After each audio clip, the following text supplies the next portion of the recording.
Hello from the Hack Shack right here in Los Angeles. My name is Johnny, and if you are watching this video right now and you're not subscribed, leave. I'm kidding. Come back. I still love you. I love you. It's okay. If you want to hit that subscribe button, I promise I'll take you out to drinks if you're in Los Angeles and if I have time. And if I have money. Today I'm going to be taking you on an aquatic journey into the depths of the Mariana Trench. I'm talking about the science fiction horror film Underwater from 20th Century Fox. Did this movie sink or swim? And how many terrible buzz phrases like sink or swim am I going to say during this review? I promise you, not that many. So let's talk Underwater.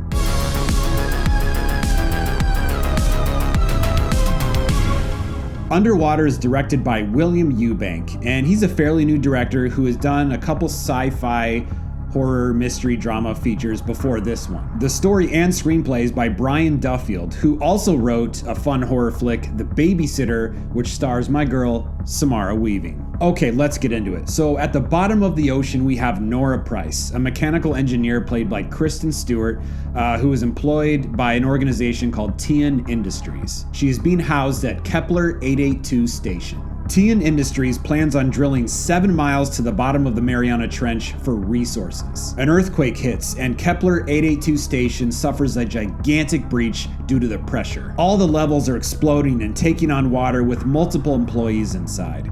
They are 6 to 7 miles underneath the ocean's surface. Oh, and it gets much worse. Nora manages to find a few surviving coworkers, including the captain of the rig. But when they reach the escape pods that would take them to the surface, they find out that they've already been deployed, son of a bitch! They decide the best plan of action is to put on mechanical suits that may or may not withstand the intense pressure of being that far below the ocean's surface, and walk a whole mile across the ocean floor with limited oxygen in their suits to Robex Station 641. I won't go any further with the plot to keep the spoilers at bay, but let's just say our characters run into a horrific deep-sea creature, or deep-sea creatures I should say, that don't exactly have the best interest of our characters in mind.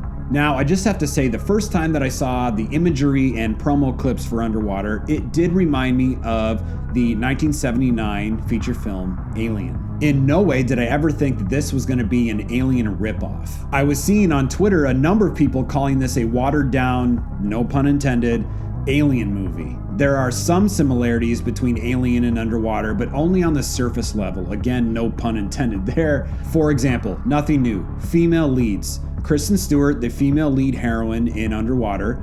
In Alien, Sigourney Weaver. The mechanical suit that Stewart wears to walk across the ocean floor does sort of resemble a spacesuit. Spacesuits in Alien. Both characters are employed by a sketchy organization. Both encounter unknown, unidentified creatures. One of the creatures at the beginning of Underwater does somewhat resemble the facehugger from Alien. And there are some action sequences where Stewart is running in her underwear, just like Sigourney Weaver did in Alien. And both films are from 20th Century Fox. I'm sure there are a few more similarities, but you get my point. These are all just surface level. But now let's get into what I liked about Underwater. This film was so much fun. Within a couple minutes of the movie starting, disaster strikes. And it's not some gradual thing. It goes from 0 to 100 real quick. It's like a bomb exploding in your face. The only time that you get to breathe in this whole film are the 2 minutes at the beginning before disaster strikes. It is action-packed, conflict-ridden up until the very last frame. The filmmakers did a really great job at creating a claustrophobic environment. There's a couple scenes where our characters had to squeeze through some really tight spaces,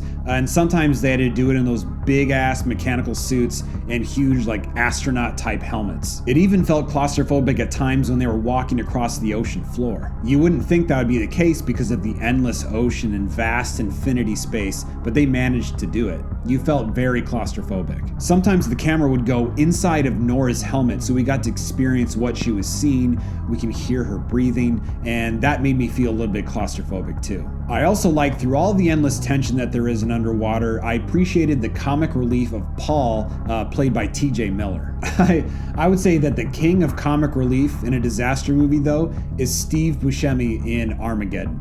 That's really hard to beat. Paul, or TJ Miller's comic relief, was kind of basic and predictable at the beginning of this film, but it did evolve, and his nonchalant behavior and his jokes got more humorous, so I enjoyed his character a lot more as the film went on. Oh, and if you remember, TJ Miller played the funny friend named Hud in his very first feature film, Cloverfield, back in 2008, if you can remember that. Another thing I liked was seeing the different stages of the underwater creature. We get to see the infants, then we get to see something I like to call our creature soldiers, and at some point we get to meet Big Mama. The big ass creature, the Big Mama, reminds me of something like the Kraken meets War of the Worlds. And we all know that any good movie or story has a lot of conflict. There has to be multiple obstacles that our heroes have to overcome, or the movie or story just gets boring. Underwater is far from boring. It has rapid fire conflicts. Not a lot of time would go by when they would conquer one thing only to run into something more horrible and difficult to overcome. Now, I didn't have too many dislikes of Underwater. Because the film going from 0 to 100 real quick,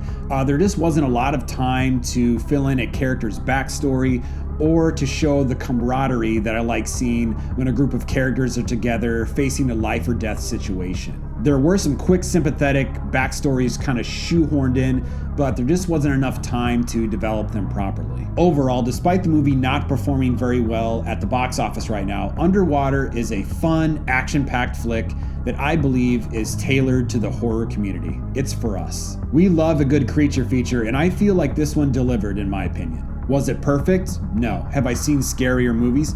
Yes. Did I have fun at the theater? Hell yes. It was a whole lot of fun. Let's get those box office numbers up. Go see Underwater today with a big tub of popcorn and some candy. Or sneak in your own food. I don't give a shit. Just go see the movie. And I'll leave you with that. Thanks for stopping by my channel and watching my review of Underwater. And I'd love for you to come back. So if you haven't already, please hit that subscribe button, turn on your notifications so you get the latest from the Horror Hack. And as always, let's be friends to the end, people. You know you can follow me on Twitter and Instagram at The Horror Hack. Once again, my name is Johnny. Keep supporting horror, and this has been one hack of a show.